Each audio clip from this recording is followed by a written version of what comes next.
Hi, Paul Sackis, Good News Planet. Wow, I just realized I wasn't recording, and this is such an important interview. National Cancer Survivors Day, which is actually June 6th. Your unique gene makeup may provide doctors key information about your cancer, okay? Cancer is such a overriding, concerning health condition worldwide, I believe. And we have two wonderful people. Thank you very much. We have Dr. Rachna Shroff. Hi, doctor. Good morning. How are you? Good morning. Doing well. Thank you. Okay, great. And Melinda Bachini, who's Director of Advocacy for the Cholangiocarcinoma, or better known to all of us right now, CCA. And many people have never heard about it. But, Doctor, maybe you can tell us about what this concerning cancer is. Absolutely. Cholangiocarcinoma, or CCA, as you mentioned, is a rare type of cancer. It arises from cells in the bile ducts. And the bile ducts are the ducts that line your entire liver. They form the plumbing of your liver. And bile fluids drip and drain through these bile ducts towards the small intestine, where it gets processed with fats and foods and helps to get excreted or eliminated. So a bile duct cancer or cholangiocarcinoma can arise along any of those bile ducts. And the tricky part about this cancer is it's often diagnosed in older patients greater than 65 years of age, and it doesn't produce a lot of specific symptoms. And because of that, a lot of patients present at advanced stages where we often have a very grim prognosis associated. One, I have had some cancer. Two, I have a fatty liver.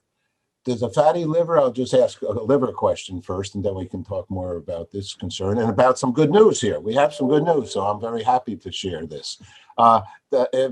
When they checked my liver with regard to the fatty liver, which it said lose weight, lose weight, lose weight, they said that, but the good news was that it wasn't scarred a lot. Does scarring have something to do with what we're talking about today in the liver? It can. Scarring is usually referring to what we call cirrhosis of the liver, which is a kind of chronic inflammation of the liver cells. And cirrhosis is a known risk factor for developing cholangiocarcinoma. And so it's a risk factor for, unfortunately, a lot of different diseases, but cholangiocarcinoma can be associated with it. So that is an important, absolutely good piece of news when you're being told that you do not have cirrhosis. Okay. All right. So now tell us about your advocacy group and how come you started. Did you start this advocacy group yourself, or has it been around for a while? No, I did not. It has been around for 15 years. This year is our 15-year anniversary. I am actually a survivor of cholangiocarcinoma, an 11-year survivor. And back in 2009, at age 41, I was diagnosed with cholangiocarcinoma. And I was also diagnosed, at a late stage, and knew that I needed to act quickly and get more information as soon as possible. And that's when I turned to the Cholangiocarcinoma Foundation for resources and materials. And now, 11 years later, as a survivor, I work full-time as the Director of Advocacy with the Cholangiocarcinoma Foundation. So how did you get diagnosed? So there is a diagnosis, because what are we going to talk about today? Because there's something that's even better than this diagnosis. Is this the diagnosis we're going to talk about? The doctor, or because I saw some good news here. Absolutely. I have to believe there's good news. Otherwise, I would probably have quit my job many years ago. No, we've made immense strides in cholangiocarcinoma and CCA.